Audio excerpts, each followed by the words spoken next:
room. The reading room. The reading room. The reading room. This is episode 24, Spectre. James Bond receives a cryptic message from his past that leads him on a mission to uncover a sinister organisation known as Spectre. As Bond pursues his investigation, he uncovers a plot that involves a global network of villains working to exert control over world events through the manipulation of information and technology. Along the way, Bond must confront his own demons and make difficult choices in order to stop Spectre's nefarious plans and save the world from their deadly grasp. That is Spectre in a nutshell, Jay. But what did you remember about this before rewatching? Considering it's a recent film, Andy, my mind was fairly blank for this one. So I remembered Madeleine Swann, or should I call her Dr. Madeleine Swann. I remembered the quite grand pre-title sequence in terms of the Day of the Dead festival. I remember Dave Bautista being Mr. Hinks in this as well. And I also remembered that it was Return of Blofeld, but apart from those various elements, I remembered nothing of the actual plot. So this one kind of really stuck with me, Andy, considering it's one of the latest films. How about you? Is this a film that you've watched multiple times, and did your memory do better than mine? So this is a film I think I'd watched twice before rewatching it recently, once at the cinema and once as soon as it came out on DVD. And like you, I remembered Madeleine and the festival and Mr. Hinks and Blofeld. I remembered just a little bit more as part of the opening, the pre-title sequence. There was a fight scene involving a helicopter. I remembered that. I remembered Mr. Hinks had metal thumbnails, which he used to devastate an effect. And I also remember that Bond and Mr. Hinks had a fight on a train. And then the ending, or close to the ending, with Bond and Madeleine, quote unquote, riding off into the sunset, which at the time felt like a bit of closure. But we'll dissect that in a little bit more detail as we go through the pod.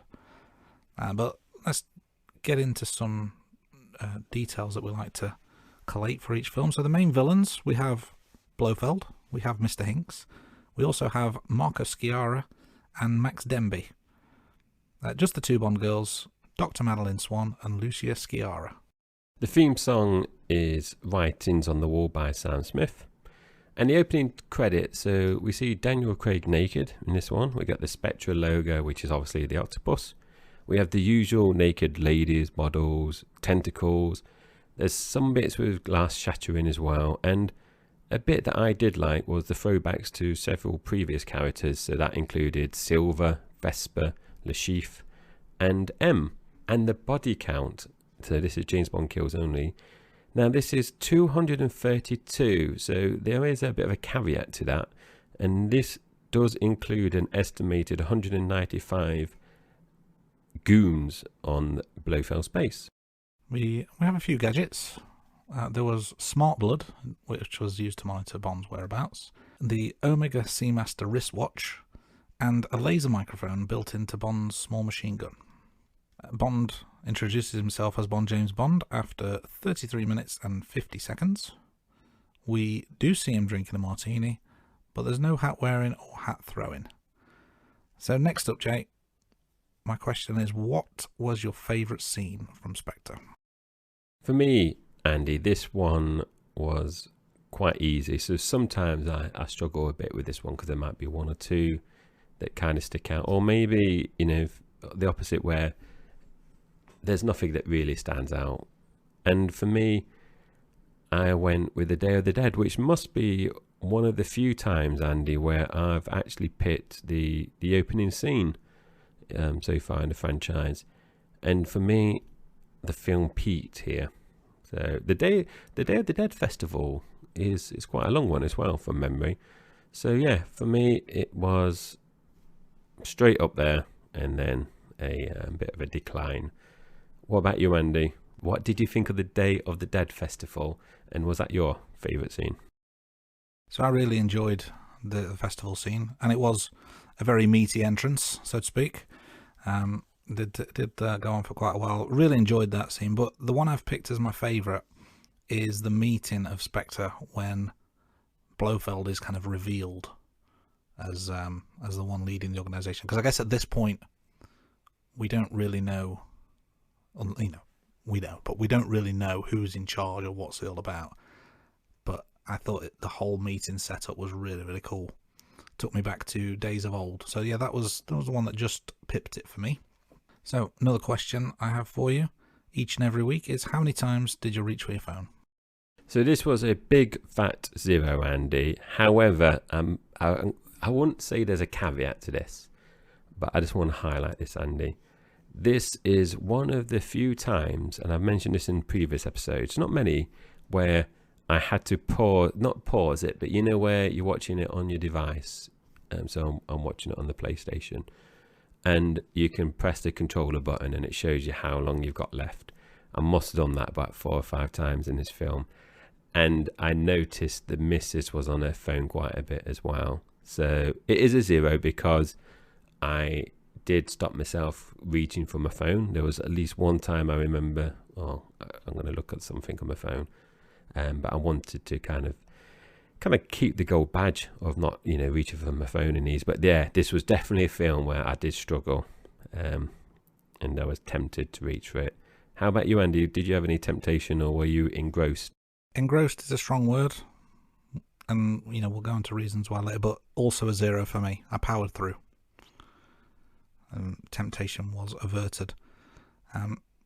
So next up, Jay, as always, all important for the rating room is, what was your rating out of 10?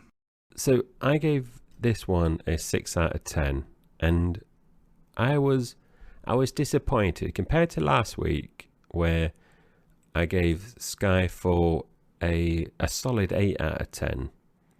Considering that this was the next film and that they shared the same director and writers, I felt this was quite a big decline in quality. And we're going to talk about the runtime later on, but I did feel it was too long as well. So for me, 6 out of 10. And obviously we're talking about rankings later on, so we can see where that falls in my list of 24 films so far, because like we said, we're not having any films tied in terms of the rankings. But yeah, 6 out of 10. I was disappointed, after quite a high last week. So even though 8 out of 10 isn't the highest score I've given, it was definitely a good film, Skyfall. But yeah, I just struggled with this one. What about you, Andy? Because obviously last week you gave Skyfall a solid 10, if I remember correctly. I did indeed. Skyfall was an absolute banger, as the kids would say. And this one could have been. It had all the ingredients to be an absolute classic. But I've gone for 7 out of 10. And it's a weird one because it's more of it how it left me feeling, because I enjoyed the film as I watched it. There's a lot of good in the film, but just certain elements of how they pieced the story together, how it all just kind of came together, just felt a little bit flat at times, and I think it took away from the overall rating. But there were moments where I'm thinking, hang on a minute, I might be on for another 10 here, because there was some really, really good stuff happening throughout the film. But then, yeah, some things just kind of really let it down for me. Still a very enjoyable film, but not the dizzy heights of Skyfall, but a solid 7. So 2 verdicts down, another one to go. What did your wife think of this? So this one, so what we usually do is we watch the film and then ask the wife some comments, for the wife verdict. However, when we finished the film, it was quite late, and she said, "Oh, I'll do it another day." So in the end, when we were typing up the notes, I just asked her basically to type something in. So she said, "Weakest Bond film by Daniel Craig so far. Bond travels more, which doesn't really add much to the enjoyment of the film. The desert train station was unnecessary and didn't really add anything to the storyline. And the film struggled to keep her attention." And like I said, I noticed she was on the phone quite a bit with this one. And I asked her why. I said, well, who's your favourite Bond? Because obviously we watched 24 films now. and she said Daniel Craig, because obviously, you know, mentioned a few times that she said Brosnan was her favourite Bond. And I said, like, why is Daniel Craig your favourite? And I don't know what your view is, Andy, because obviously, you know, when we do the ratings, Daniel Craig is your favourite Bond actor at the moment. And she said Brosnan films just became a bit of a spoof and a bit silly. And the Daniel Craig kind of made it more realistic. There's like less gadgets, obviously, as you know, you track them each week. And they're just more entertaining, which I thought is probably more of a reflection, not necessarily on Craig, but more of his films. So I don't know what your thoughts are about this. And also, did your wife partake? Because obviously you said last week, I think you said, was it 2/3 of the film she watched, or at least half of the film she watched? So did you manage to get her involved with this one? No, I didn't. So yeah, she watched about 2/3 of Skyfall. Well, she wasn't impressed, so I thought, I'm not going to push my luck this week, and I'll not bring her back. So I did get that verbal agreement a few weeks ago, didn't I, where she said she would watch the last one with me. I have a feeling after I twisted her arm into watching Skyfall, she may renege on that agreement. And, you know, we'll see. But to your wife's point about Craig versus Brosnan, I think there's some valid points there. I mean, yes, as things stand, Craig is my favourite Bond actor. I think he brings a sense of realism to the role, but I really like Brosnan. I thought Brosnan was an excellent James Bond. So I can't really complain too much about Brosnan. I think he was really, really good in the role. But his films, particularly Die Another Day, just went too far into the realms of silliness. And I think, you know, Craig bringing the more of a realistic tone, but that's partly film as well, not just Craig, I think certainly helps matters. So I tend to agree, but I'm not going to diss Brosnan because I think he was fine Bond actor.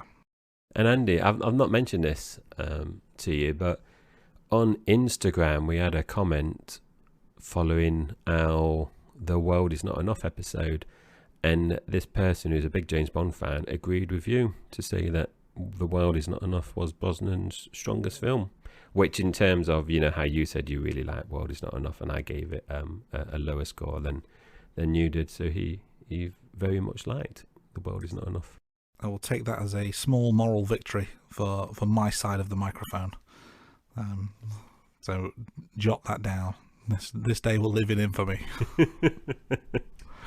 Should we get into Spectre in a little bit more detail? So I'll let you kick off with some general points in a second, but just a couple more facts to go through. The runtime of this was 2 hours and 28 minutes, released in 2015, and Sam Mendes is back to direct for his second and final Bond film so far. Like I usually do, we're going to kick off with some general points, and I'm going to focus on the budget and box office stats. The budget was $300 million, so that's the largest to date, and that's a massive increase of $100 million compared to Skyfall. So the $100 million, unfortunately, in terms of my scoring, lost 2 points. So it wasn't money well spent, and if my maths is quick, Andy, they lost 3 points from you in terms of the $100 million. So I don't think it was money well spent. However, I did make a note here to say I wonder if a large chunk of this went on the travel expenses, you know, kind of echoing my wife's comment there in terms of lots of travelling around. Because Bond does seem to travel a lot in this film, and it kind of brought back memories of some of the earlier films where you kind of get Bond travelling to like the Caribbean and like, you know, Japan as well. So Daniel Craig's Bond did get about in this one. So in box office stats, what did that extra $100 million do? And it was $879.5 million in terms of worldwide box office stats. And when you convert it to today's money, that is $1 billion. So that's pretty good, and that actually puts Spectre into the top 5 Bond films so far in terms of box office returns, and obviously we can talk about the rankings a bit later on. Yeah, so I guess it does prove the point that you need to speculate to accumulate. That's a good return on a significant budget. Now, we talk cars throughout the podcast, and Aston Martin appears quite frequently. And in this film, for the first time in the shared history, Aston Martin specifically commissioned the DB10 just for the film. So it's designed and built exclusively for the James Bond franchise, which I think is really, really cool. That it is the James Bond car in some respects, you could say. And so that's a nice little fact there. And another one about one of the characters in the film. The name Oberhauser comes from the short story Octopussy. And talking about Pussy, this is the first appearance of Blofeld's cat since For Your Eyes Only, which it does a little camera focus on the cat as well. I think that was quite nice for any cat lovers out there. The Rain Room. Aptly, let's move on to goofs and continuity errors. So there's only a couple here for this week's episode. In the plane chase scene, when the plane hits the car, one of the wheels comes off, but in the next view, all the landing gear is intact. And that throws me back to the film, which I can't remember. Maybe it's Live and Let Die, where Bond is being chased around the airport in the plane, but the plane's on the ground and it kind of goes through the hangar and it knocks its wings, and then you see in another shot it still has its wings. Kind of a bit of a throwback there, but I can't remember which film that is off the top of my head. No, it's late at night. I can't remember it either. So listeners, fill in the blanks yourself there. But it's, yeah, you might be right. Another goof continuity error to call out. So in the tunnel where Bond's Jaguar is wrecked by a truck, shows Moneypenny, Q and Tanner getting shot at, and the right rear window is shattered, which is where Q is sitting. But then shortly after, they meet up with them to race away, and there's only a bullet hole in the same portion of the window, so most of the screen has miraculously repaired itself. Shall we get into things properly now? The Rain Room. Yeah, let's do it. So hold up though, because we've actually got the gun barrel is at the beginning of the film again. So that's a nice one, because obviously we've had 2 films in a row where it's been moved to the end. So we see Daniel Craig shooting one-handed, and also the design of the barrel sequence in terms of, you know, the blood and the look of the barrel is a throwback to the original Maurice Binder design, and it keeps the blood effects from the other Craig films as well. Yeah, welcome return for the gun barrel in its rightful place. And then the film opens with the words, "The dead are alive." Dramatic pause for emphasis was included in the text as well. That wasn't just me throwing out some acting chops this early in the podcast. But we start off with the aforementioned Day of the Dead in Mexico City. And we see Bond and a woman walking through the Day of the Dead festival, and you can tell it's Bond, but at the moment he's rocking this cool outfit. He's got a face mask on as well, and he spots his target, and they head into a nearby hotel. Bond does a very quick outfit change, and we hear, when he does this, we hear like this kind of faint Bond theme playing in the background as well. And quick fact here, the woman's name is not mentioned in the film as well. She has a very small part. And Bond is seen walking on the ledge with his gun and suit. And, you know, a comment here, Andy, is I think this is a very good scene in terms of like the camera work and everything. But Craig's Bond does like to dress formally, so he's been in, he's not a Halloween costume, but he's in his Day of the Dead outfit, and he's deliberately changed into kind of a formal dress wear. So he likes to dress nicely when taking on the villains. And another comment here, I bet he doesn't participate in any kind of dress down Fridays that you might have, in MI6. Yeah, he might maybe undo his top button or something on a Friday, really let his hair down. So Bond is trying to take out some of the goons, and I think he shoots 1 or 2, but then he's laser spotted, and Sciarra escapes. And then the building collapses, and Bond narrowly escapes. And this whole sequence at this point is really, really large scale. I like the effect of the building collapsing towards him and he has to run away from it. Really, really well done. Just a little bit of a bit of a factoid on this scene so far.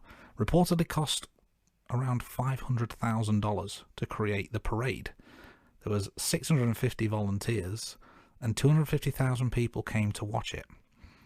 And I texted you this a few weeks ago, and I actually found this fact on QI, an episode I watched recently on Dave. For UK listeners will know that channel.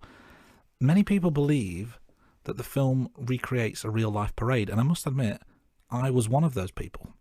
Because the question that was asked was, when was the first Day of the Dead parade in Mexico City, or Dia de los Muertos parade? And I figured, well, Day of the Dead's been going for donkey's years, so the parade must be an old-time tradition. But no, the official first parade in Mexico City of Dia de los Muertos was 2016, because it was inspired by the film. I thought that was a fascinating tidbit of information to include, that actually the film inspired tradition rather than tradition inspiring the film in that case. So a lasting legacy created by Spectre, if nothing else. So back into the film, Sciarra is chased by Bond through the parade, and he manages to board a helicopter, but Bond also gets on the helicopter, and we have a pretty lengthy fight scene which ends with Bond throwing out Sciarra and the pilot from the plane. Bond throwing out the pilot and Sciarra from the helicopter. Andy, I thought this fight went on a bit too long for me. You know, in the past where, you know, the wife, and I think I have as well, some scenes just go on a bit too long. For me, I think this was one of them. Even though this was my favourite scene in the whole film, you had the foot chase, and it went into the helicopter, and you had quite a lengthy helicopter fight as well. So it did feel a little bit too long for me. So I don't know what your thoughts were about that, and this scene and this scene in general. Really, really cool scene. Really liked the fight. A tad too long, maybe. I don't know. It didn't feel too bad to me. So I'm gonna play Switzerland on that one and not choose a side. But one thing I did notice was occasionally it was obvious that it was CGI, which of course it's CGI. A scene like that you're not going to do with real people, but it was occasionally just a little bit noticeable. I don't think it took away from the scene too much. It wasn't too egregious. It wasn't like back in days of old where we really panned the use of special effects. I think it was pretty well done, but it was noticeable at times. And then what we see is Bond flies off, and we see Sciarra's spectering as well, which is obviously the octopus. And then that cuts to the title sequence and the music. And as I mentioned earlier on, the theme song was sung by Sam Smith. Writings on the Wall won an Academy Award and a Golden Globe Award as well for Best Original Song in 2016, which I was a bit surprised about. And Thomas Newman returns, having previously composed a soundtrack for Skyfall. So, interestingly, Newman is the first non-British composer to score more than one Bond film in the franchise so far. Yeah, and another fact about the theme song is that it doesn't appear on the film's official soundtrack. Now, this is the third one so far. You Know My Name and Skyfall being the other two. So 3 of the 4 Craig films so far don't have the official theme on the soundtrack, which we kind of alluded to last week in terms of why that might be. But regardless of the reason, it just seems strange. But and strange that it's just the Craig films that this would affect as well. But on the plus side, it became the first Bond theme song to reach #1 in the UK singles charts. Skyfall, interestingly, reached #2. But yeah, the first #1 for a Bond theme. So well done to Sam Smith. From the title sequence, we're then off to London. Bond is getting a dressing down by M. And then later on, we find out he's working unofficially. And he's had a video message from Dame Judi Dench's M. We also find out that MI6 and MI5 are going through a merger. And Bond is also taken off from active duty. We also are introduced to Max Denby here. So Andrew Scott, who plays Max Denby, walks into M's office, and this is where it's revealed that Denby is the head of the Joint Intelligence Service, which is the merging organisation between MI6 and MI5. And Denby is also known as C, which I don't know if I missed something, Andy, but is it explained why he's named as C? Because doesn't Bond say something like, that must mean you're known as C or something like that, does. doesn't he? And I'm thinking, is he being sarcastic? But then he's mentioned as C throughout the film as well. I don't know where C comes from, but yeah, you're right. Bond definitely says, "Oh, so you must be C," and he says, "No, you can call me Max," or whatever. And he goes, "No, I think I'll call you C," which I thought was just him calling him a C. I won't say the word because I have to find my beeper when it comes to editing. But little note on Andrew Scott. You may know him from the BBC series Sherlock, where he plays Moriarty. Fantastic. I love Sherlock, by the way. Fantastic series. He's also appeared in TV shows like Fleabag and His Dark Materials, and featured in various theatre productions, and also won a variety of awards. So he's got his acting chops, that's for sure. We get a brief interaction between Moneypenny and Bond.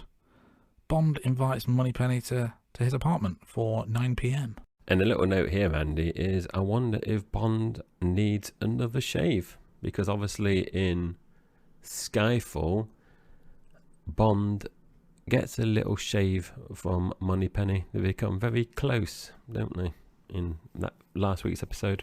They do indeed, and I guess we don't really know how close that was in the end. I guess it's one of those make your own mind up sort of things. Little note about this particular scene.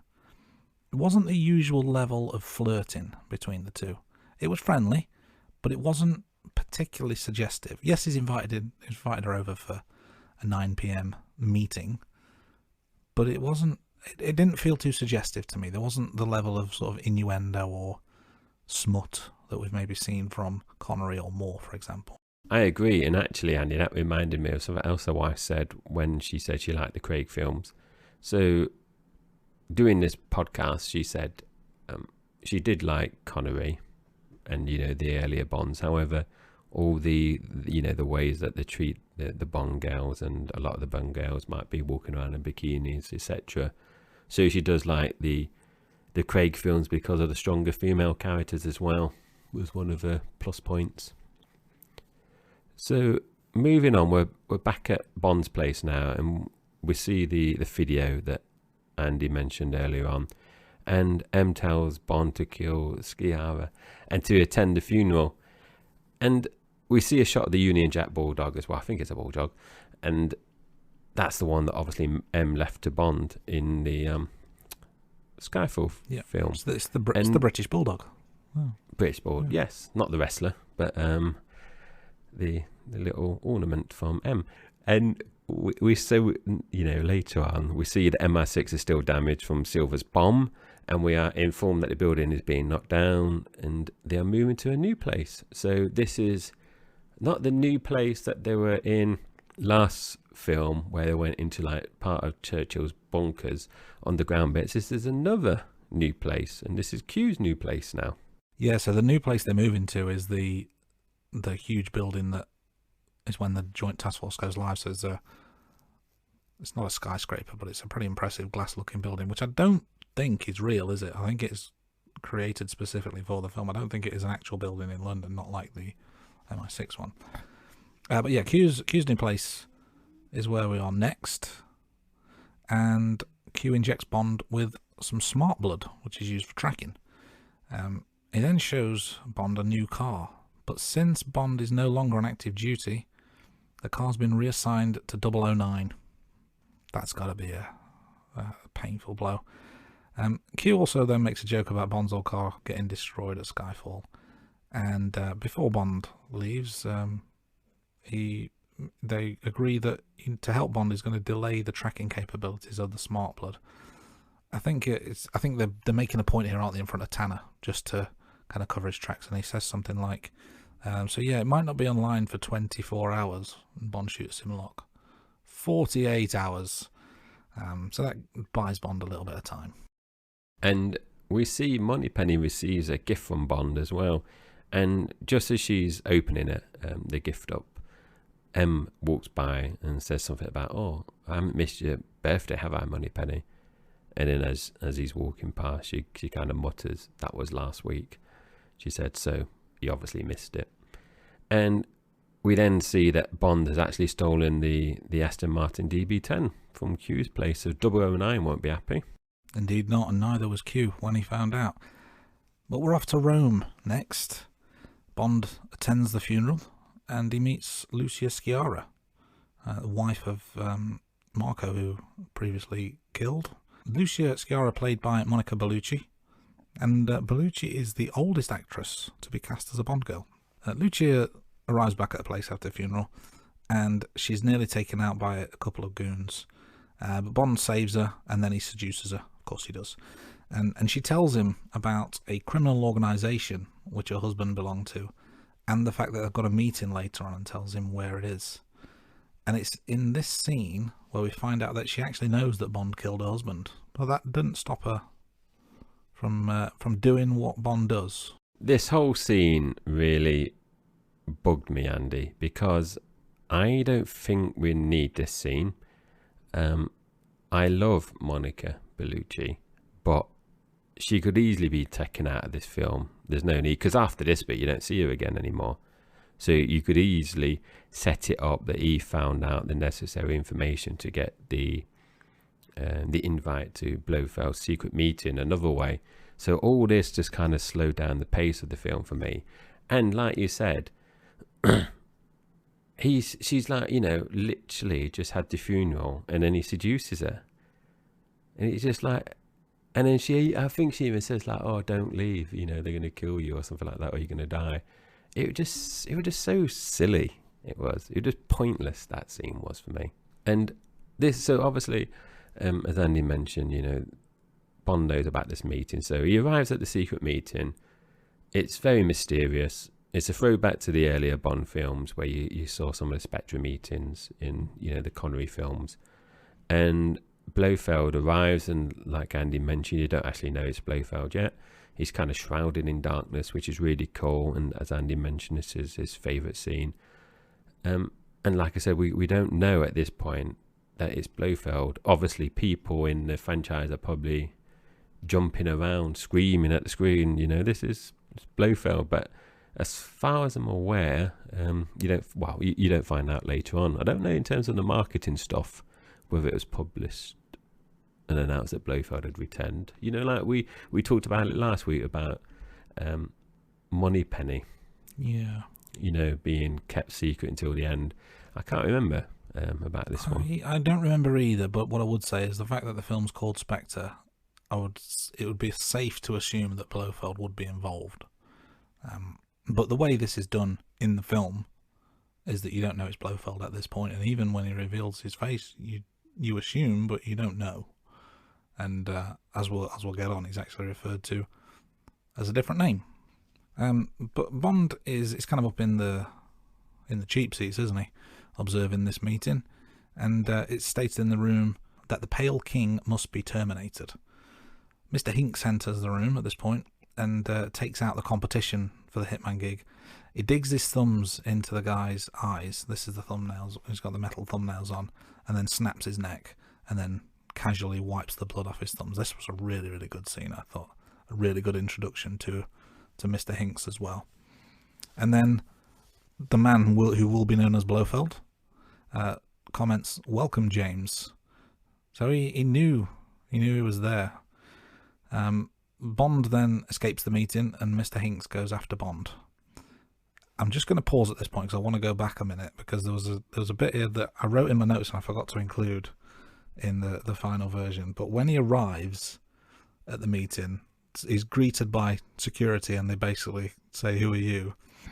And before he shows them the ring, he says, "Il sono Topolino," which is Italian for "I am Mickey Mouse," which I thought was quite amusing. And then when the jig's up for James, when Blofeld says, "Welcome, James," and then I think he says something and then ends it with "cuckoo," and the guy is there right behind him and refers to him as Mickey Mouse. I just thought that was quite cute. But yeah, it also gave me a chance to practice my Italian on the podcast with my "Il sono Topolino" quote. Apologies to any Italian listeners for my poor accent. But back to it. Hinks is after Bond. We're treated to a high-speed car chase now. Some funny bits through this. There's a bit where a slow car gets in front and he's in Bond's way. So Bond just gets right up behind the car and gives him a little push, and he ends up going into a parking space before the airbags go off. It was a nice scene, a little bit silly.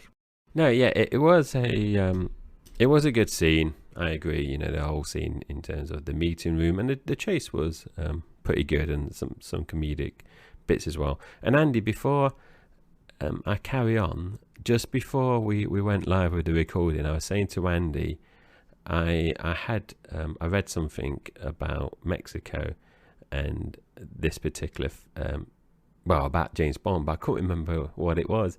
And it's just I just remembered what it was, Andy. So I was looking at our podcast stats, and we've got our first listener from Mexico, and I thought how timely it was, because obviously this film and, you know, the beginning bit, the Day of the Dead festival, is set in Mexico, and that was what I remembered, but I couldn't remember, you know, before we went live. So I just wanted to tell you before I forget again. That's nice to hear. Hola, amigo, to our new listener out there. And again, apologies because I've offended another country in a matter of minutes with my terrible language and accent. But it's meant as a friendly welcome to the podcast. Hope you enjoy yourself. And let us know if you've been to any of the Day of the Dead festivals as well on our social media accounts. So carrying on, we get some nice shots of the city during the evening car chase as well. And the wife made a comment here about when the cars go down some steps, and it was like The Italian Job, which is a very good film, Michael Caine film. And if my memory serves, I think Mark Wahlberg did a remake version, if my memory serves. Andy's nodding, so yes. And Bond uses the car injector seat, which kind of brought back memories of last week's episode, where Bond kind of playfully pretends to, you know, goes to the ejector seat when M's in the car. So I thought that was quite funny. And the car crashes into the river, and Bond lands safely nearby.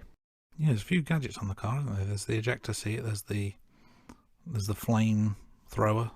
The back. I think there's a gun as well, but it's not loaded with ammo. There's a couple of funny moments in there. I think at one point, doesn't he click the button that says atmosphere, and it starts playing 009's playlist as the music? That was funny. And Andy, I didn't make this note here, and I just thought of it. And do you know the car that Mr. Hinks was driving? That was a prototype Jaguar car. I saw the Jaguar badge. So I knew it was a Jaguar, but I wasn't aware of it being a prototype. I just thought it was a really cool looking Jag. But yeah, thank you for educating me. This is not only a podcast, but it is also a school lesson. We take a quick trip to Tokyo next. We've got a meeting with M and C, and they're trying to get the vote for the new kind of data sharing project or whatever. What am I trying to say here? You know, C needs a vote so that all the other countries involved will agree to share data, but it needs to be 100% vote, and it's 8-1. I think South Africa is the only country that votes against. But the only reason I really called this out is because this reminded me of that scene from the UN in Live and Let Die, where you've got the various countries sat around the room. And I think with a combination of this, the Spectre table meeting earlier on, and you know, we've got the Bond in M's office, it's just starting to feel like this is a bit old school Bond. We're going back to its roots a little bit. I really enjoyed it. I just thought it was adding to the whole flavour of the film and kind of taking us back to a good place, at least at this point. And yeah, you're right, Andy, in terms of picking this up. It did bring back some old vibes. And the Live and Let Die, that's the one where, I can't remember his name, but someone dies with the sound through the headset, isn't it? Yes, and that's you know, correct. some people, yeah. But I think this is a good point where you picked up, Andy, because this is a scene where M, you kind of get the feeling that M's either against, well, and not necessarily against the merger, but against I think they call it 9 Degrees or 9 Eyes program, because he doesn't seem that fussed, does he, that it's rejected. And he makes a comment to C, and C says, like, you know, I kind of didn't expect it to get through, but I will, you know, work on things, because it's Africa, isn't it, that voted against it from memory? Yeah, South Africa voted against, and that will play into the story a little bit later on. But yeah, there's an underlying conflict, isn't there, between M and C at this point. I think M's probably worried that C is going to pass him by him, and there's kind of we'll get onto it. I think it becomes a little bit clearer, but certainly at this point you can tell that not everything is harmonious between the two. But moving on from Tokyo, we then off to Austria. Bond is in Austria to find Mr. White in his current home. I think he doesn't know it's Mr. White at this point, does he? I think it's just he's looking for the Pale King. The Pale King turns out to be Mr. White. And he's dying of thallium radiation poisoning, which was planted on his phone after a falling out from favour with the organisation and its leadership, which was due to White's reservations about human tracking. So White's in a pretty bad state at this point. Bond lays his gun down. He discovers Mr. White's got a daughter, which is Dr. Madeleine Swan, that he's protecting her. Bond promises to protect her from them before Mr. White tells him that Madeleine can lead him to L'Américain, which in turn will lead him to the organisation. And at that point, Mr. White picks up... Well, he's already got Bond's gun in his hand, hasn't he? Because that's his word, and then he kills himself. Yeah, it's a nice little scene there, and that's the end of Mr. White, aka the Pale King. So we have a very short scene back in London where M and C clash again about future policies around the surveillance program, but also the 00 program. Now let's get back to Austria. So Mr. Hinks finds Mr. White's body, which is being eaten by crows. I think they are crows, but I'm not a bird watcher, so I've got a question mark there. So I don't know if Andy knows the answer to that, or we can just move on and just leave it at crows. I'm going to agree that it's crows and say on to the next point. Very well. So Bond meets Dr. Madeleine Swan at the clinic for the first time. They go through Bond's questionnaire kind of assessment form, and Bond has documented that he drinks too much, so at least he's acknowledging he has a problem.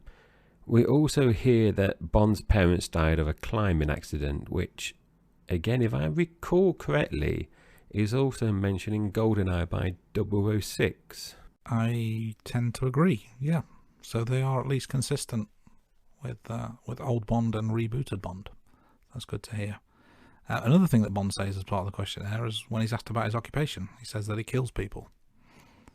Bond is soon thrown out of Dr. Swan's office once she realises what's going on here. So Bond goes to the bar to order a martini. However, he's told he can't order one there. They've not got anything there. And then Q arrives. I think he orders him some sort of like vegetable smoothie sort of thing. And he also makes a comment to Bond about the £3 million car that Bond has left in the river. That's a funny little scene between those two. It kind of brought back memories, the banter between the old Q, Desmond Llewellyn, and Connery, and Moore as well. But in the background we could see Mr. Hinks has arrived with some goons, and they're taking Madeleine with them as well. But you can kind of see that happening while Bond is talking to Q. Bond goes after them, and we shortly see later on Bond flying a plane as well, chasing Mr. Hinks, Madeleine, and the goons. And then we also see Q is going on a cable car, and he's followed by a couple of goons. And meanwhile, Bond's plane is taking a lot of damage here because obviously he's trying to stop Mr. Hinks get away with Madeleine. But the chase comes to an end, and Mr. Hinks is thrown through the car windscreen, which, when pulling together the notes, Andy, some people reckons this was a mistake, which we didn't put down in the Goose and Continuity mistake. Some people have said modern cars now don't allow that, so they would have had airbags go off, side airbags, and the windscreen wouldn't have kind of like broken up like that. So I didn't make a comment there, just thought I'd follow that up. So either feel free to comment on that or move on, Andy. Yeah, no, it's an interesting point. Safety first and all that, but I think it's not so cool if you hit an airbag, is it? From a film perspective. So maybe they cut a few corners there with the safety. Now, Mr. Hinks, the man thrown through the car windscreen, is played by Dave Bautista, famous wrestler from the WWE and now a very famous actor in his own right. Interestingly, Mr. Hinks' name is never mentioned in the film. We just know that he is Mr. Hinks because we know that's his name. I guess from the credits, research, whatever you want to go, but he's known as Mr. Hinks. And I want to give a little plug to ourselves, really. Listen out for a future episode where we discuss not only Bond, but pro wrestling and wrestlers that have appeared in Bond. So, Dave Bautista is one of a fairly long list of ex-wrestlers who have appeared in Bond films over the years. We'll talk about any wrestlers that would make a good Bond villain or a good Bond girl. So that'll be coming up in due course. So keep your eyes and ears open for that one when it lands. Now back to the film. Mr. Hinks, we see, has actually survived this car chase. So it's not going to be long before we see him again, is it? And next up, we are off to Tangier. And we find out that L'Americain is not a person, as everyone seems to think. It's actually a place. Or a hotel. It's a hotel, isn't it? It's a hotel. Yes, it is a hotel. And we see Madeleine Swann is quite a bit drunk here. And she gets on the bed because Bond's had no luck finding any of the information. He's getting a bit frustrated. He gets a drink out. She's had one too many. She kind of says to Bond, don't try any kind of funny business, and he's kind of slouched in the chair, and he notices this little mouse go across the floor, and he kind of gets his pistol gun ready, and he notices that the mouse actually goes through a hole in the wall, and that leaves Bond to smash through the wall, and he finds a secret room, and there's a video titled Vesper in there. So I had a question here, Andy, which I didn't write down. There must be a door to that room because the Pale King, aka Mr. White, isn't going to replaster that room every time, is he? So there must be a doorway somewhere. He obviously just used brute force. And also, from memory, we never see Bond watch the tape, do we? Of Vesper. I don't think we do see him watch the film, the tape. But you're right, there's got to be a doorway. Maybe it's a secret doorway, maybe like a bookcase or a cabinet or something, but surely it would be less physically taxing to just find the door rather than smash through a wall. So a good point made there. Now, I made a note here, and it maybe could have been included at the start of the pod in the Goose and Continuity shares, but I'm not sure if it is one or not, but it was very strange. So going back through this scene in a little bit of detail, Madeleine goes to sleep, like you mentioned. She threatens Bond, saying, if you come near me, I'll kill you, whatever. So she gets onto the bed, fully clothed, and Bond sits in the chair, keeping watch. Bond falls asleep, and he wakes up at the aforementioned mouse appearance. And I'm presuming he's not moved from the chair. The way the scene is filmed, I'm assuming he's fallen asleep and he stayed in the chair and then he wakes up. But when he wakes up, Madeleine's not fully clothed anymore. She's in a silk nightie. So, did she really fall asleep drunk, fully clothed, but then get up and change into a silk nightie and then go back to bed, all while Bond was asleep in the chair? It just, like I said, that may have happened. We didn't see it, but it may have happened. Just doesn't feel like it flowed or really made sense. So that feels like a bit of a goof to me. Yeah, and thank you for highlighting that, Andy, because I didn't write anything down there, but when you said that, it did remind me, because I asked my wife, why don't you wear any kind of like silk nighties to bed? And she basically just wears my old clothes to bed. And she said silk nighties aren't practical. So any female listeners out there, let us know if you wear silk nighties, and whether you take that to bed in terms of what Madeleine, or are you more like my wife who just likes to wear my old baggy, tatty old clothes? This podcast's taking a turn, hasn't it? Basically what Jay is asking is, what are you wearing? Feel free to share pictures on social media. But that'll be cut. But I can say that because my wife does listen to the podcast, but she's weeks and weeks behind Andy. And, I probably forget about making this comment. So when she comes and, stomping down the hallway in the house, having a moan, about her not wearing silk nighties. I would have forgotten about it anyway. So anyway, moving on. But no, good observation. And I can't think of any logical reason, unless you needed to go to the toilet, as you think, oh no, I put on my silk nightie.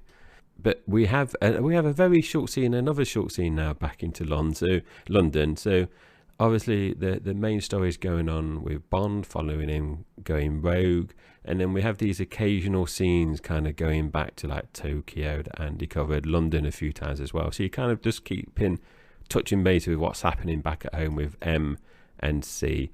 And we have a short scene here where M is told that the 000 program is being shut down. M calls C a cocky little barstool. Edit that out. I edited that out myself, Andy, so you didn't even have to get on the beeper there. Good to say. You're all right to say bastard. Yeah, we can have a bastard. That's not too bad. And I don't like to swear, Andy. I'm not a potty mouth like you, Andy. But later on, M tells Moneypenny and Q that Bond is on his own, and that is in a little kind of fancy cafe. Yeah, that's a good scene, a bit of an eye opener as well, because he is monitoring Moneypenny, isn't he? Doesn't he play a recording of a phone call conversation between Moneypenny and Bond? So it's like Big Brother at this point.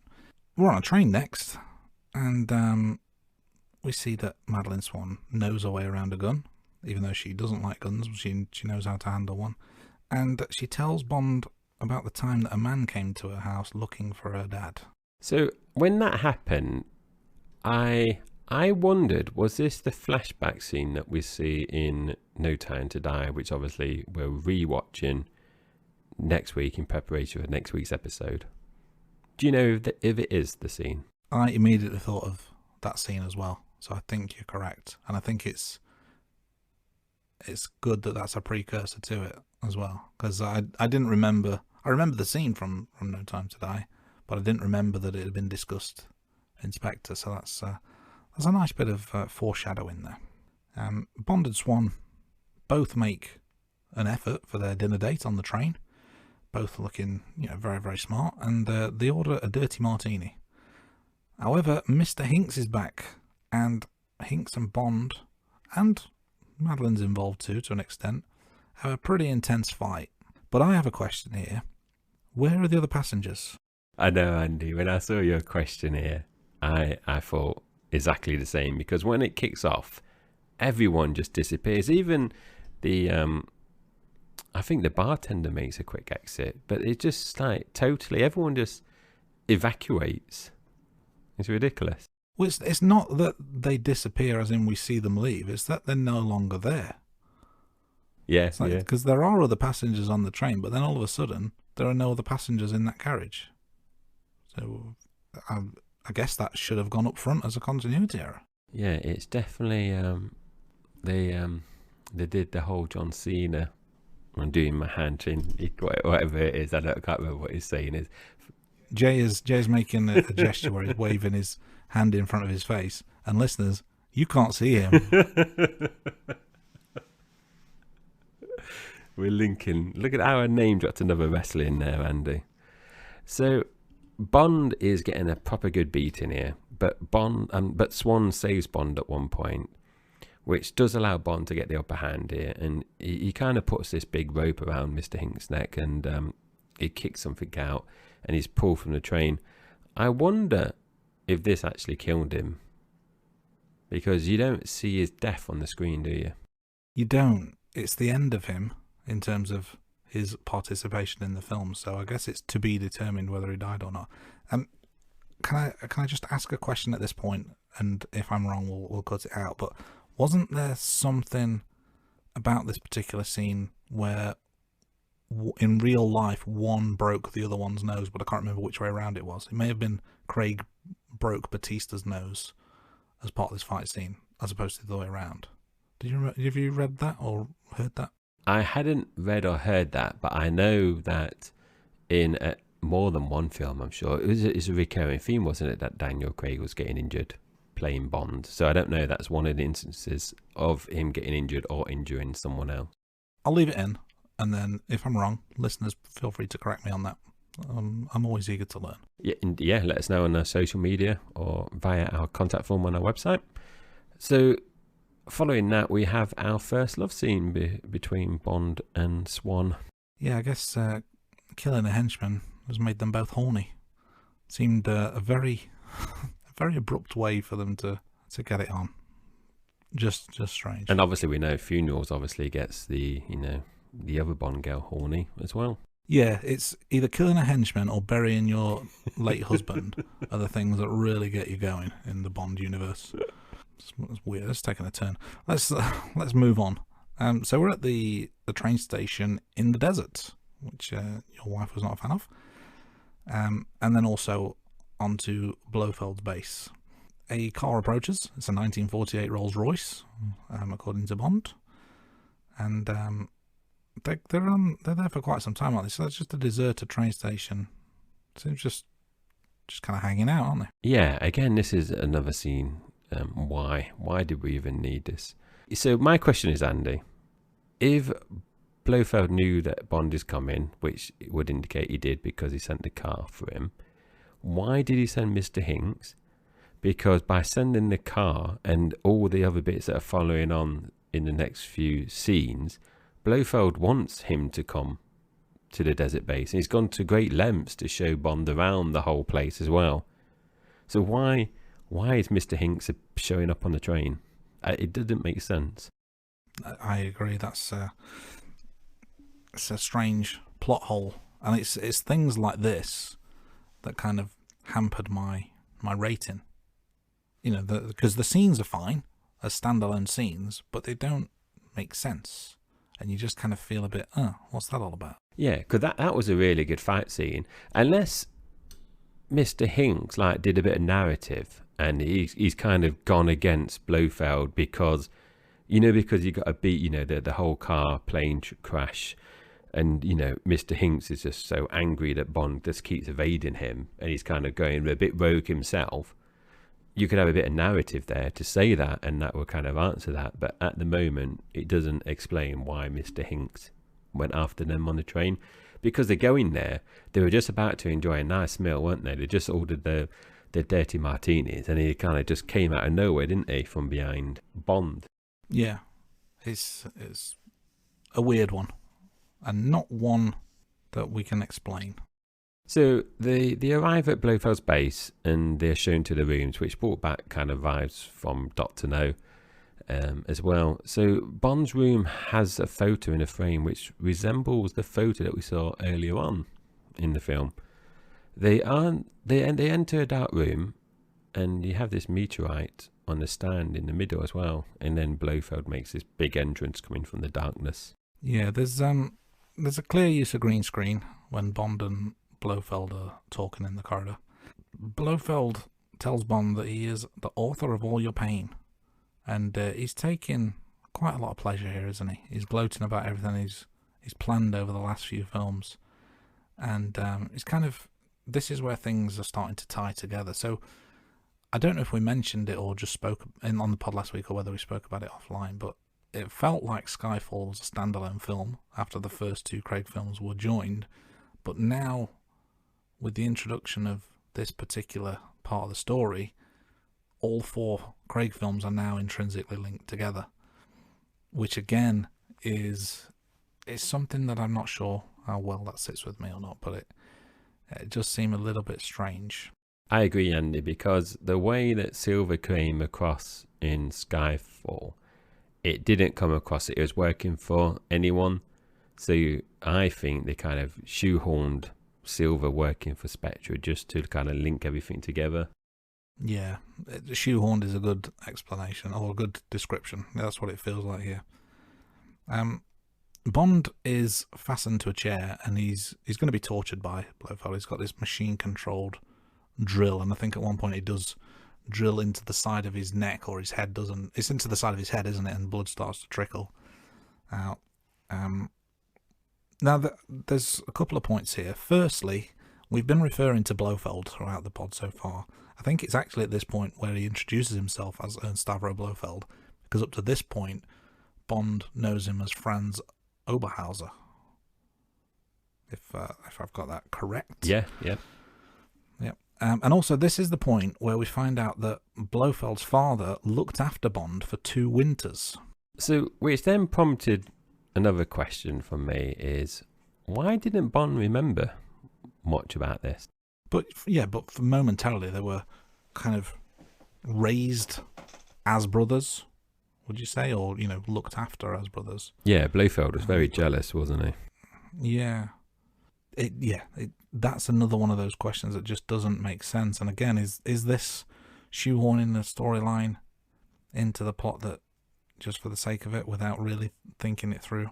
Yeah, because you basically spent 2 winters together, and then Blofeld has done the whole author of your pain.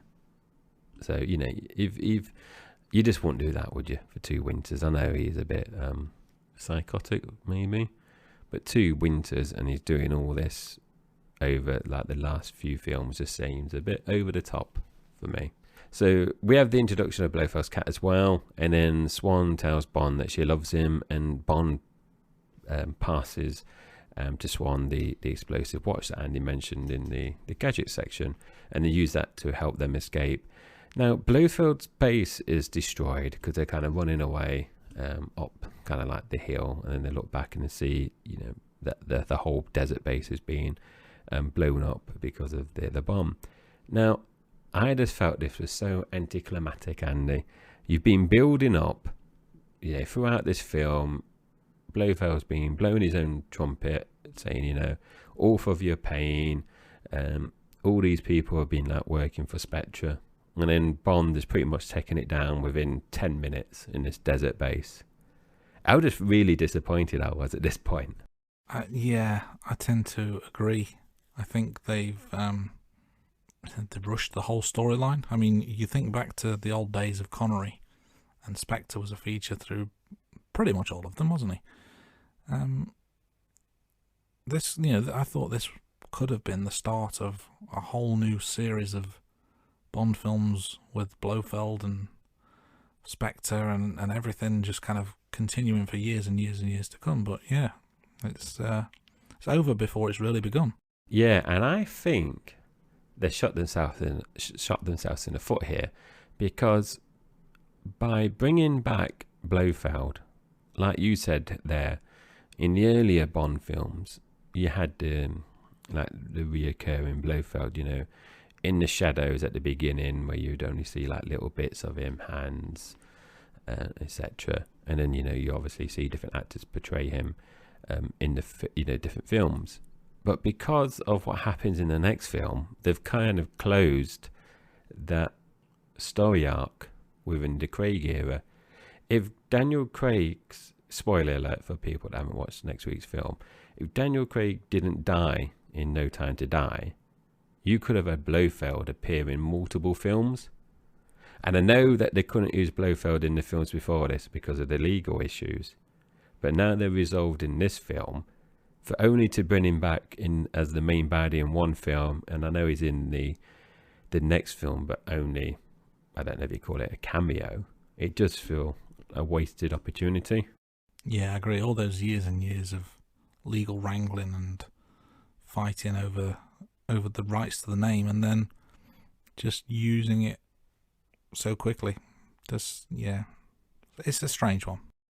So moving on, we're back in London again. I keep getting these back in London, Andy. And we got Bond, Swan and M meet up. And before they leave, Swan tells Bond goodbye. So I wonder if this is a goodbye sunset thing that you pulled out earlier, Andy. I got a feeling it's not, though. It's not, no. This is later on in the film. This is where Swan basically tells Bond, I've had enough now. So she's loved him and left him. That's usually Bond's trick, so, taste of his own medicine there. M and Bond are taken out in the car by Blofeld and Mr. Hinks' goons. Bond is taken to the old MI6 building, while M manages to slip away from the car wreck.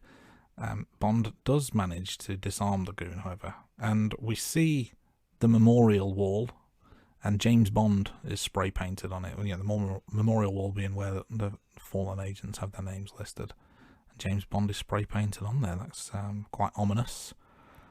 Blofeld is still alive. He's got a scar, hasn't he, on his face, which was a feature of the Connery era, if memory serves correctly. But he is alive, and he tells Bond that he's got 3 minutes to escape or find Madeline. So, at this point, Bond didn't realise Madeline was still in the picture, but obviously she's been kidnapped and is somewhere in the building. And in terms of the scarring, if I remember correctly, it was the version of Blofeld that Donald Pleasance played, with the scarring across the cheek/eye. Now, the scene switches to M and C fighting, and Q's been helping M here, and C falls to his death. So back to Bond. Bond is frantically searching for Swan. Bond managed to find her, and he makes this really cool jump, actually. It's really dangerous, but I really like this bit where he kind of jumps from one floor, descends through a number of floors before landing on some netting. I thought that was a nice little stunt there. And the MI6 building blows up and collapses just as Bond escapes via speedboat. And on the shore, you see M and Moneypenny, and I think Tanner is there as well, if memory serves me right, or maybe Q. Oh, that's a thinker. I can't remember. Tanner and or Q, we'll say. Then that covers all bases, doesn't it? I don't think we've mentioned it at this point, but just going back to your point around M and C fighting, C is actually working for Spectre, isn't it? That's he's on the inside. So he got what he deserved. Has to be said. What a C. So Bond is doing some long-range pistol shooting at the helicopter because he's chasing after it in his speedboat, and a helicopter crashes on the bridge just near Parliament, I believe. I don't know what the bridge is near Parliament. Is that Westminster Bridge? Is it something else?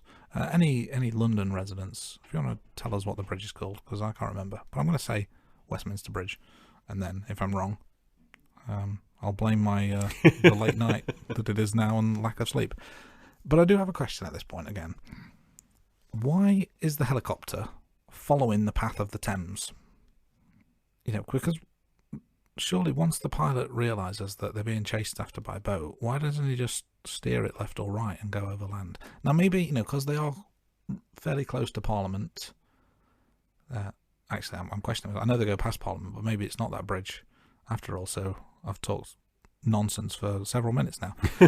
But it's a bridge over the Thames anyway. But as soon as the pilot realises that there's a boat after them, why not just steer it left or right over land? Because the boat can't follow then. I think you're applying logic there, Andy, because in the real world, you would do that. It's like in films, though, when you see someone running straight and something's following them, why don't you zigzag or go left or right? So that I didn't pick this up, Andy, so yeah, it's a good observation. And as soon as you said that, I thought, yeah, you would just veer left or right, wouldn't you? That stops Craig Bond following them. But it's like there's countless films. The one that springs to mind is Prometheus, where I can't remember the lady's name, but she's running straight, and you got this big ship crashing behind her, but she's just running straight, and the ship is just coming behind her. It just doesn't make sense. Yeah, it's very odd, particularly because there's no restrictions to air as there are to rivers. So it's much easier to make an escape. Why stick to that path? But anyway, again, another one of those things that just kind of dragged it down for me. When this happened, what I was thinking about, but I didn't put it in the notes because I wasn't quite sure how to word it, but I'll say it now. When this was happening, I was thinking Brosnan's got a pretty good shot on with the pistol here. He's very persistent. The first few wasn't quite hitting the mark. And it just reminded me of that scene in Moonraker, where I mentioned about when Bond comes out to Drax and he's hunting, and then one of the goons hides in the tree, and I made a comment why has he got a sniper kind of rifle, and then Bond just basically shoots him down.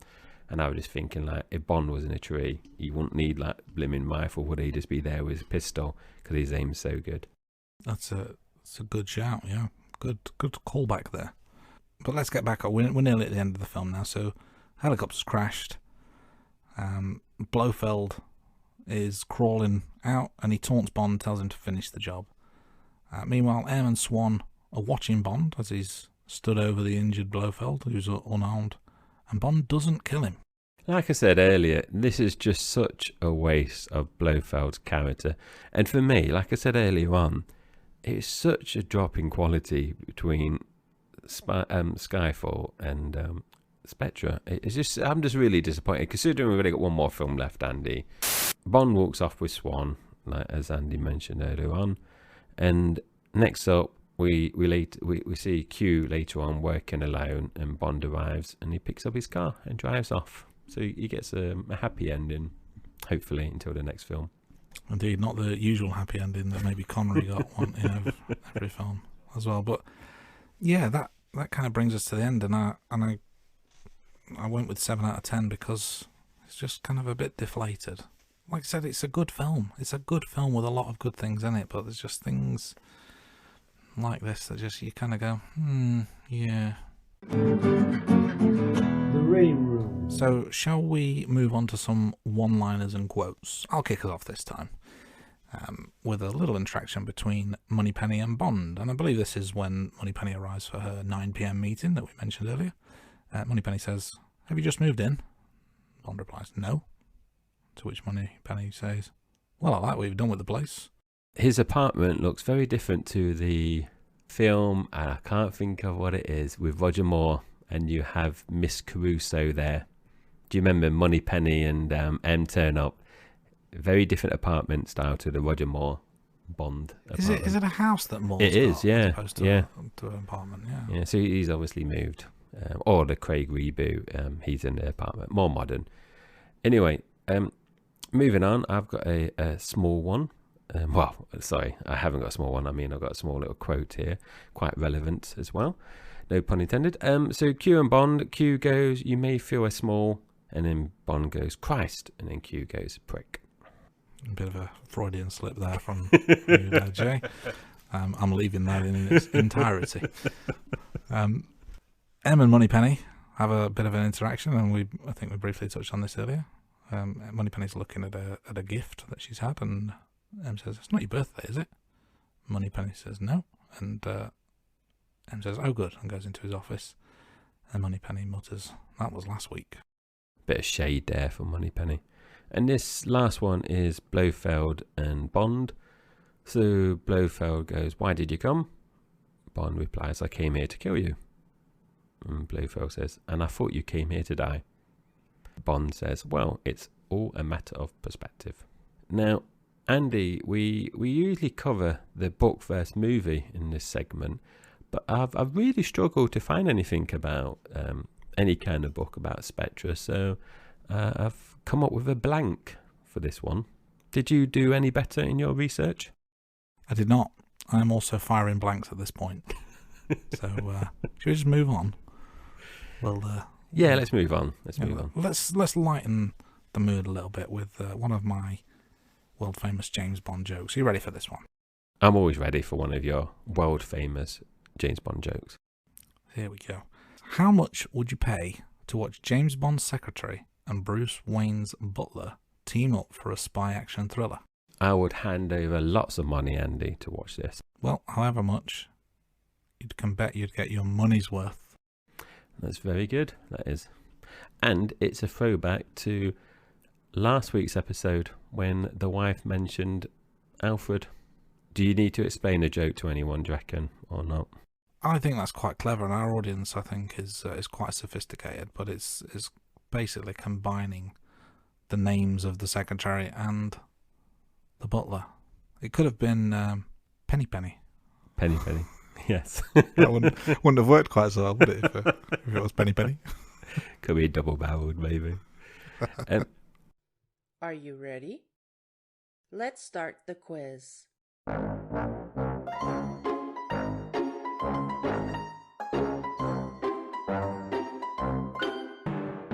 So, regular listeners will know what this segment is, but just a very recap. I feel like I have to do a recap every weekend, just in case we get these new listeners, which we know we've got a new listener from Mexico. So, as always, I'm going to give Andy 4 statements. However, only 2 of these are correct. And Andy has to guess which 2 are correct and which 2 are incorrect. So, Andy, are you ready? I am ready. I need to get 100% because it's been a while. So tonight is the night. So, first statement. Dwayne Johnson, aka The Rock, was interested in playing Mr. Hinks. However, the producers deemed Johnson to be too expensive. Therefore, they knocked on Dave Bautista's door. Second statement. Monica Bellucci auditioned to play Paris Carver in Tomorrow Never Dies, but lost out to Terry Hatcher. Next question. Daniel Craig asked the writers to include Mr. Hinks in the train scene. Craig wanted to replicate the fight scene from Russia with Love, which is Craig's favourite Bond film. The last statement. This was the first time in the franchise when one of the Bond girls was older than Bond. Do you want me to repeat any of them, Andy? I'm just jotting them down in my trusty notepad. Bear with me, listeners. You've never asked me to repeat them, you know. I always ask you that, and you never ask me. Because I'm writing them down as you say them, so that I can refer back. Because you've mentioned that my memory is very good, but when it comes to short-term memory, not so much. So that's why I write them down in my book. I have to compliment you again, Jay. These are some fine statements that I could easily believe all of them. So this is going to be another tricky one. Now, I'm going to go in order of as you read them out. So the first one you mentioned about Dwayne The Rock Johnson. I know The Rock's a big James Bond fan. His grandfather was in a Bond film. So it sounds plausible, doesn't it? But I'm going to call BS on it, and I'm going to say that one is false. I don't think they would have approached him for such a role, and yeah, no, I'm comfortable with that. I'm going to stay with false on that one. Now, your second one about Monica Bellucci auditioning for Paris Carver, I have no idea about this one, but I'm going to guess true, just based on the fact that her age at the time of Spectre, you wind the clock back 18 years, that would have put her at a similar age to Paris. I mean, it still would, regardless of time, because that's how time works, isn't it?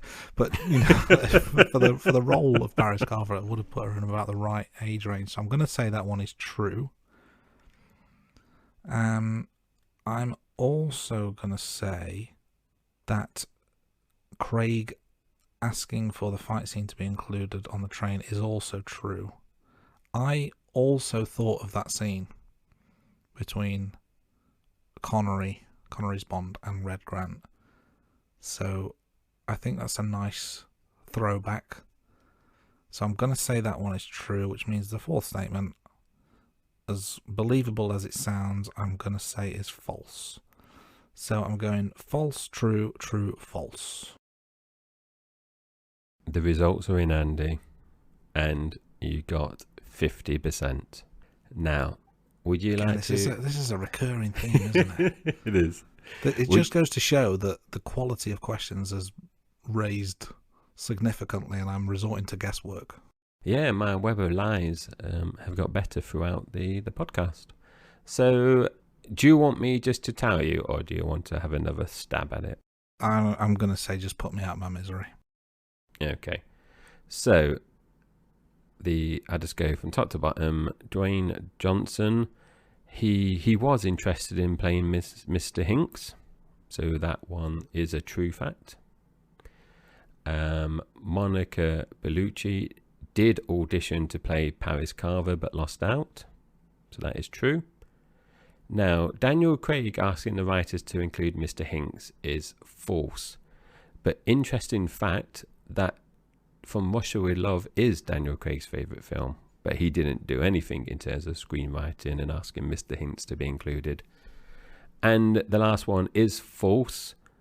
This isn't the first time that Monica Bellucci or one of the Bond girls was older. This has happened 3 times.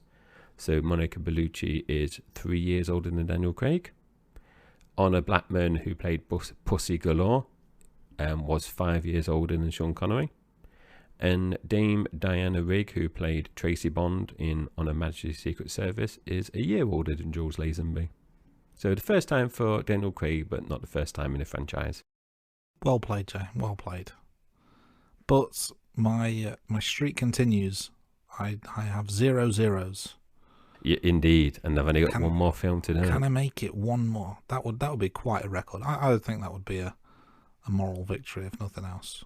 Yeah, because as I've said numerous times, Andy, there's no prizes for this. I won't do a surprise presentation where I whip out a trophy for you or anything like that.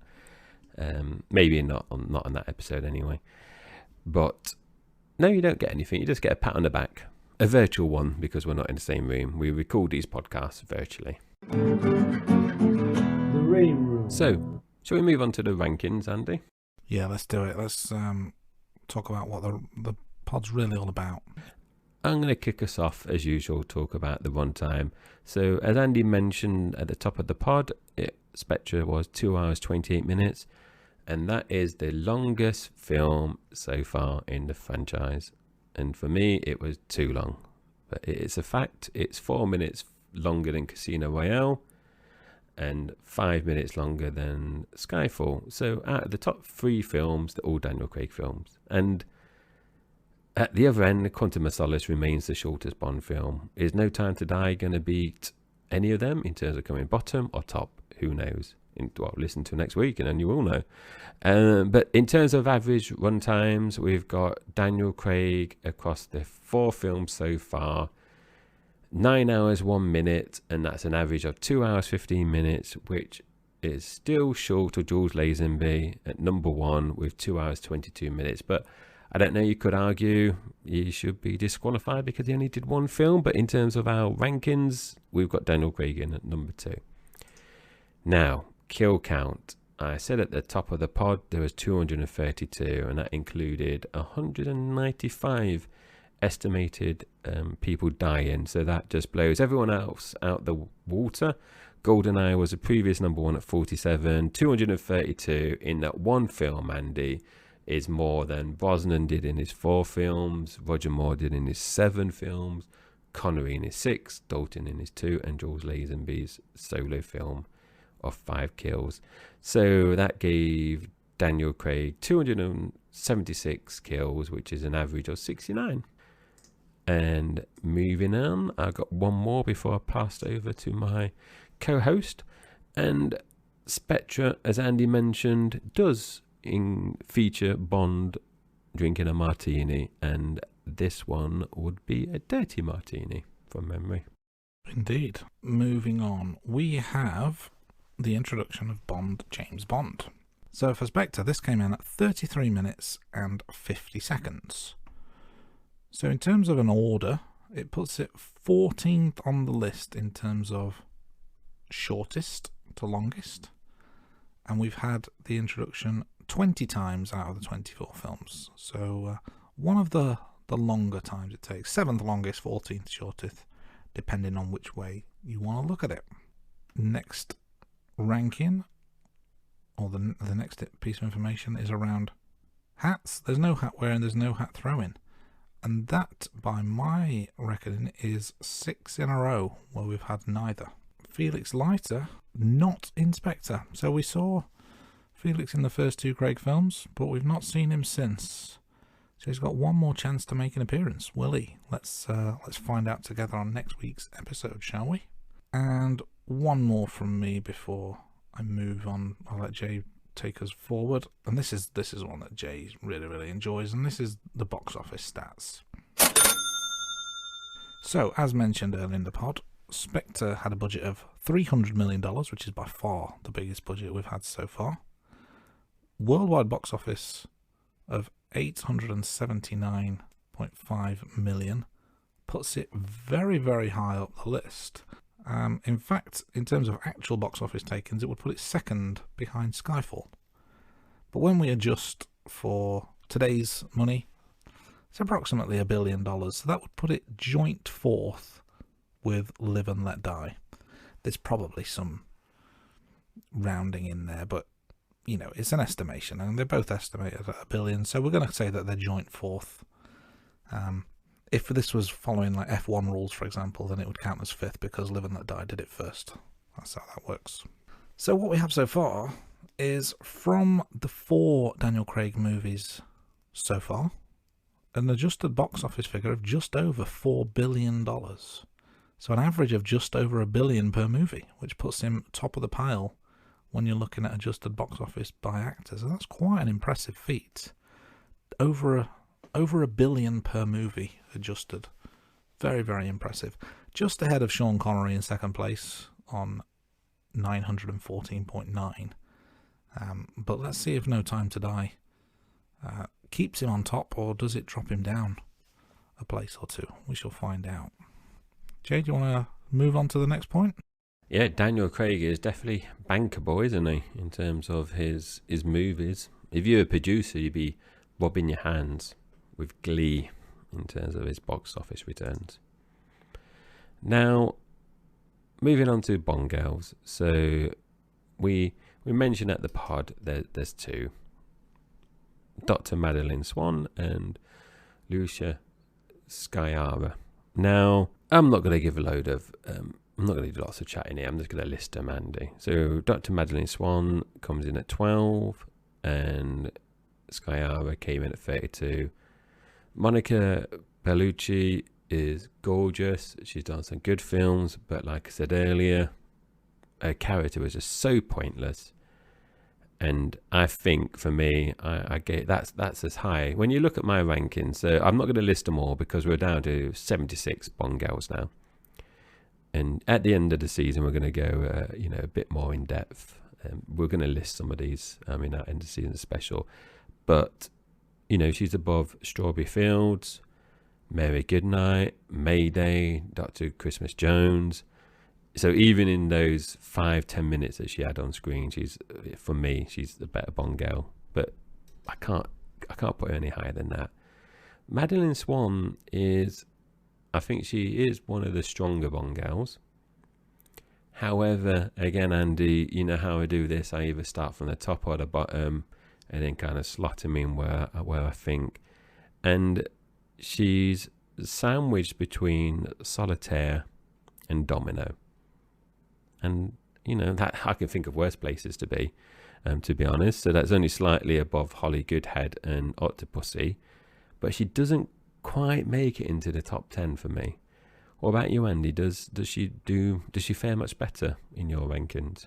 We are somewhat similar in our placements, but I've been slightly more generous with both. So I've got Lucia in at 28 out of 76. A decent Bond girl, has to be said. Could have done with more screen time to really establish herself. But I enjoyed her for the short time that she was on screen, and she, as things stand, is just below Miranda Frost, just above Natalia Simonova. 3 very, very different Bond girls in occupying that area of the table. But for me, Madeline Swan, very, very strong character, very central to the plot, very strong-minded, and she cracks my top 10. She goes in at number 8 as things stand. Just below Tiffany Case, just above Sylvia Trench. Very, very strong outing for Léa Seydoux. Not really much more to say, just a really, really good Bond girl. Next up, we're going to talk theme songs. Theme song was, of course, Writings on the Wall by Sam Smith. I'm not a Sam Smith fan, particularly. And I said last week I'm not particularly an Adele fan, but I think she did a really good job with Skyfall. And I have to say the same about Sam Smith. Writings on the Wall, pretty good song. So it displaces Adele, who was in at number 7, and now Sam Smith is at number 7 with Writings on the Wall. Just below Chris Cornell. A good solid effort. And a worthy Academy Award winner?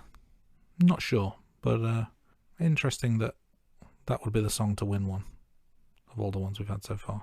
I was very surprised at your ranking, Andy, because I think in terms of all the stuff we rank, I would say the theme song is one of the areas where we probably got more variation. So when I saw that you had Writings on the Wall in your top 10, I thought, that surprised me. I thought it would have been in the lower third. So I was a bit surprised, Andy, because some of your songs, I wouldn't say you necessarily gravitate to the rockier versions, but in, your, say, top 10, you've got some of the rockier side of things, whereas I tend to favour the more kind of the ballad types, which you might be surprised where I ranked Sam Smith based on that. So I put Sam Smith in 16th at the 24 theme songs that we've had so far. And again, regular listeners, apologies for saying this again. When I do these, Andy, and apologies to you, Andy, because you hear it pretty much every week, I do the notes, listening to the Spotify playlist that we pull together. And I was like listening to this and I was like, oh, I just don't really like this one. And then I was listening to some of the others like All Time High, Nobody Does It Better, Chris Cornell. And it's like, oh, okay, where does it slot in? And then I put it in 16th because I thought, no, it's not better than The Spiral of Me. Nobody Does It Better. And then, no, it's not better than Octopussy. And I'm not a fan of Chris Cornell's song. And I know you've got it quite high, but I don't. So yeah, it was in 16th. And then what I do is I have to listen to one of the better versions of a Bond song before I kind of turn off, because I don't want that to be in my last Bond song that I listen to if, doing like the notes. You need a palate cleanser. yeah, exactly. So I listen to one of, either the classics, by Shirley Bassey, or one of the ones that my wife likes, No Time to Die, because she's in the background. I put that on for her as well because she does like that one. So yeah, I was disappointed with this one. And I'm sure I read somewhere that I'm sure this is the song that made Daniel Craig cry when he first listened to it. I'm sure I read that somewhere, or I saw an interview with it. It was either this one or the Adele song. It just came to mind there. I'm not sure. I seem to recall Daniel Craig wanting Radiohead for this film because he's a big Radiohead fan, and Radiohead recorded a song for the film, but they couldn't use it. I don't know if we've spoken about this on a different episode or not. We've spoken it in a bonus episode. We did, yeah. Bit of deja vu. So this is a bit of a callback to a previous episode. My memory is failing. Well, no, it's not a previous episode, Andy. Our listeners haven't heard it yet. It's one of our bonus episodes we've recorded. Is it one we've not released yet? Yeah. Oh wow. Yeah. Okay. Spoiler alert. We're going to talk about Radiohead in a future episode. We're recording out of order. It's late at night. My brain's starting to fizzle out, so I can't remember what I said and when. But yeah, Radiohead recorded a song. They couldn't use it because it already been released as a B-side or something, so that disqualified it from any kind of awards entries. So they went with Sam Smith. Sam Smith, I think, knocked the song up in about 20 minutes and said, there you go, there's your song. And then Radiohead said, oh, but wait, we've got this song Spectre, and it was too late by then.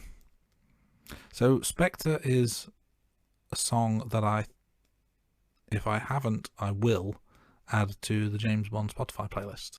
You haven't yet, as of today. And while we talk, we're going off topic slightly here, Andy, and I know it's late, but because I listen to the Spotify playlist that we've pulled together a lot, there's a song on there that I don't like very often, but I know you've said you like it, and when we talk to some James Bond super fans and listeners, we've got some special episodes coming out where we talk to James Bond super fans. People tend to agree with you, Andy, and say that they like the Surrender song better than the Tomorrow Never Dies song by Sheryl Crow. But it's not one of my, it's one of my least favourites, if I'm honest. When that one comes on as well, I have to, like you say, do a bit of a palette cleanse as well. No, I much prefer that. But yeah, I think Craig wanted Radiohead. He's a big fan. I'm not a fan of Sam Smith particularly. I think Radiohead are okay, but I think they made the right choice in this particular instance. And I've not heard of the other song, so when you add it, I will give it a listen to see if it's any good. And maybe I'm getting mistaken, or maybe he was crying because he heard Sam Smith's version of the song, and not necessarily crying because he liked it. But I'm just guessing anyway. Let's move on. We're moving on to opening credits. So I'm going to be short and sweet, Andy, with this one. I'm going to say I pull it in at number 6. So just to recap, this is Craig naked, Spectre logo, octopus, the usual naked ladies. We've got tentacles, glass shattering, and then the throwbacks to several previous characters, including Silver, Vesper, Le Chiffre. And that last bit is what helped it break into my top 10. And a little point, Andy, I think the quality of the Daniel Craig opening credits are very strong. I tend to agree, and that is placed through into my ranking of the credits here, which I've gone in at number 2. So just like with the song, one song replaced the one from the previous week. The opening credits have replaced the one from the previous week as well, so it's knocked the Skyfall opening down to 3. I absolutely love this. I think it was fantastic. Really, really well done. A mix of the old school style with the updated graphics.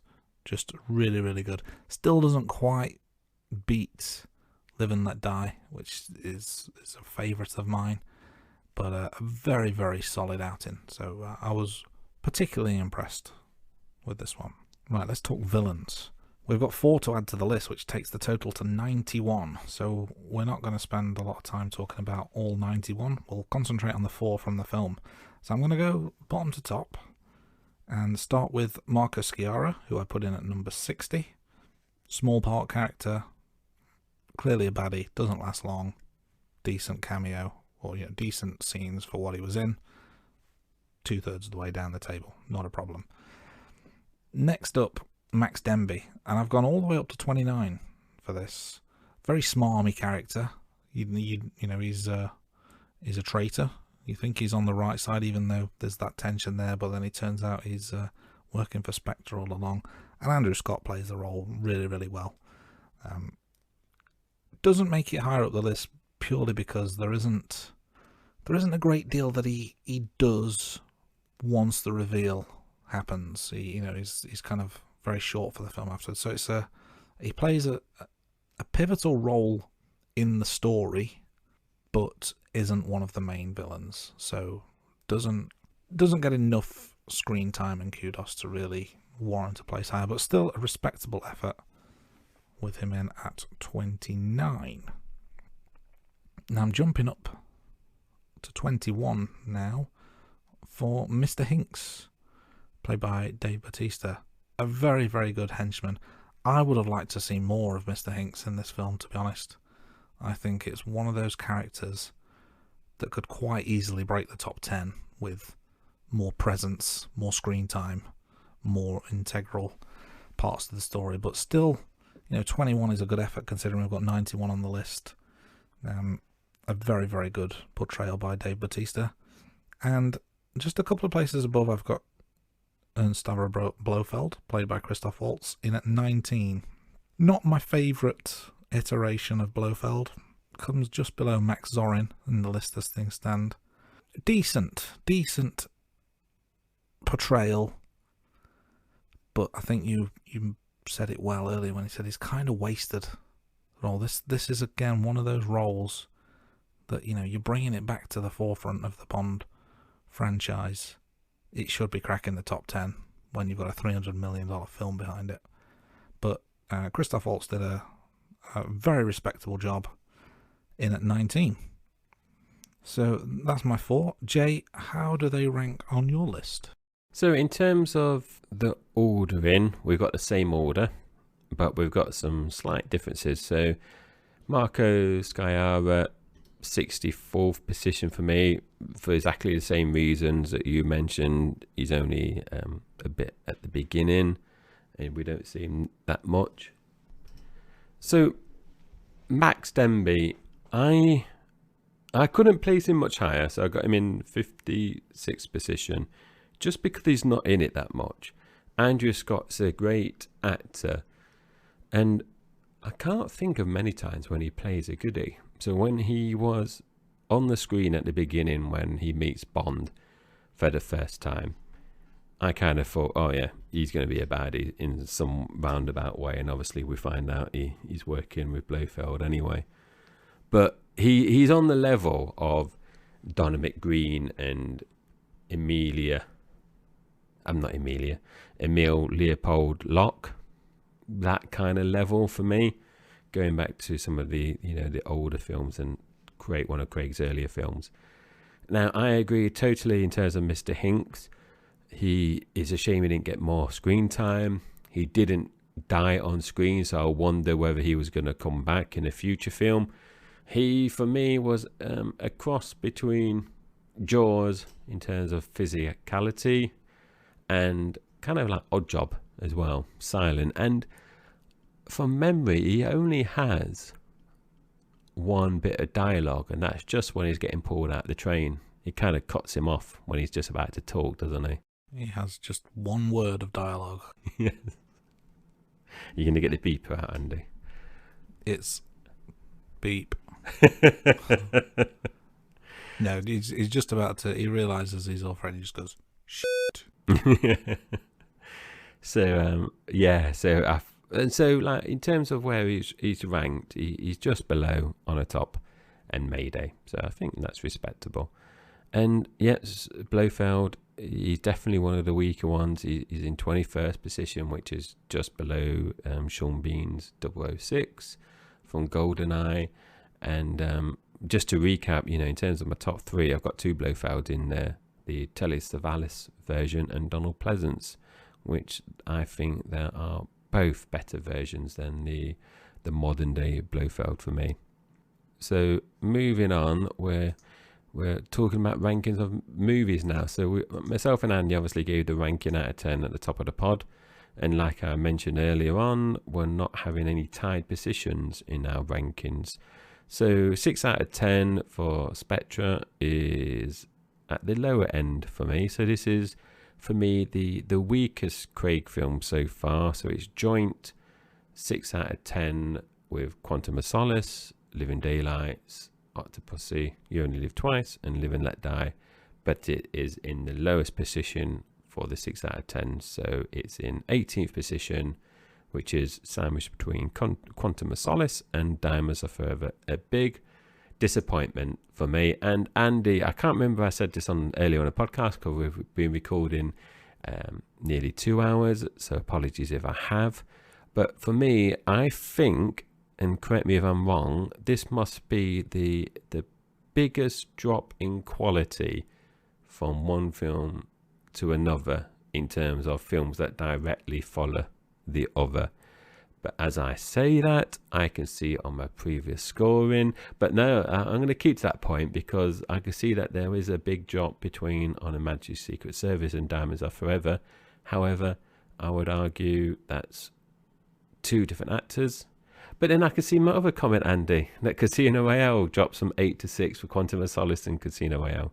So maybe I'm just waffling. I don't know. And then Pierce Brosnan as well. I could see big drops as well. But I think for me, because I mentioned that they had the same writers and the same director, I just really noticed it in this one. Yeah, I tend to agree. I'm just scanning our various lists, and I think the other comparison would be Live and Let Die to The Man with the Golden Gun. Not necessarily in terms of score. I'm thinking on your side you've gone from 6 to 5, but it's down 11 positions. Whereas for me, it's gone from 8 to 5, so down 20 positions, 18 positions. So there's a bit of night and day there, but it's a fair point when you compare these two films.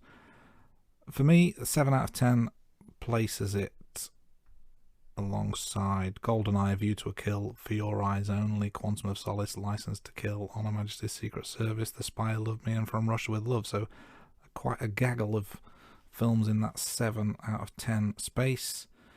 This one comes in just above Quantum of Solace for me. I enjoyed the film more than Quantum of Solace. I think this could have been an 8, could have been a 9. At one point I'm thinking, surely not another 10. But it just fell away with some of the silliness, with some of the plot holes that we spoke about earlier, but it could have been so much better. The way, you know, they had that old school Bond feel, the meeting with Spectre, the fact that we've got the old school M. It started so well. There was so much to like about this film, but then it just left me feeling a little bit flat in the end. But it's still in my top 10. It's in 9th position, just above Quantum of Solace as things stand. We are gonna see how that plays into the movie by actor list next. And for me, it's third on the list of the 4 Craig films so far. So just to recap: Skyfall with a 10 out of 10, Casino Royale with a 9, Spectre with 7, Quantum of Solace with 7. And so far, Craig has got an average of 8.25 out of 10 across the 4 films. Jay, do you want to just recap your Craig list? Craig list. I don't know if you're pun intended, Andy. Well played, if so. I did not, but I'll take it. So, recap: Casino Royale 8 out of 10, Skyfall 8 out of 10, Quantum of Solace 6 out of 10, and like I said earlier, Spectre props up the bottom of the Craig films, 6 out of 10. So that's a total of 28 out of 40 and an average of 7 out of 10. And that means, before we move on, Andy, that my Bond averages at the moment puts Craig and Sean Connery at joint position with 7 out of 10. So, Andy, next one is Bond actors. Now, I don't know if you noticed this, Andy. I have moved mine around based on this last film, which might... I noticed the change in order, yes. Yes. So, I've been thinking about this for the last week, that maybe I'm being a bit too harsh on Daniel Craig. And then I was thinking, after we finished the season 1 of the podcast, and I was given a choice between a Roger Moore film and a Daniel Craig film, what one would I probably want to watch? And I thought, I think I probably would rather watch, say, Casino Royale or, say, Skyfall over the Roger Moore films. And I was thinking, I do prefer the grittier version of Bond compared to the more comedic, charming version of Roger Moore. So I swapped those two round. So Connery's number 1, Brosnan number 2, Craig is now in number 3, Moore 4, Dalton 5, and Lazenby 6. Do you just want to quickly remind listeners what you've got your ranking? Indeed, yes. So despite the drop in quality from Skyfall to Spectre, you can't attribute that to Daniel Craig, so he still remains top of my pile as best Bond actor. He's got one more chance to retain that top spot, of course, which we'll talk about in next week's episode. But my list, as things stand, is Craig in top spot, followed by Connery, Brosnan in 3rd, Roger Moore 4th, Lazenby 5th, and propping up the list is Timothy Dalton. And that brings us to the end of another Rating Room podcast. Looking at the clock, we've gone over the 2-hour mark for our recording. You know, we've been on this Skype call for the best part of 3 days now, it feels like. I guess there's just no time. And next week will also be no time, but it'll be no time to die. Thanks for listening, everybody. And play the closing credits.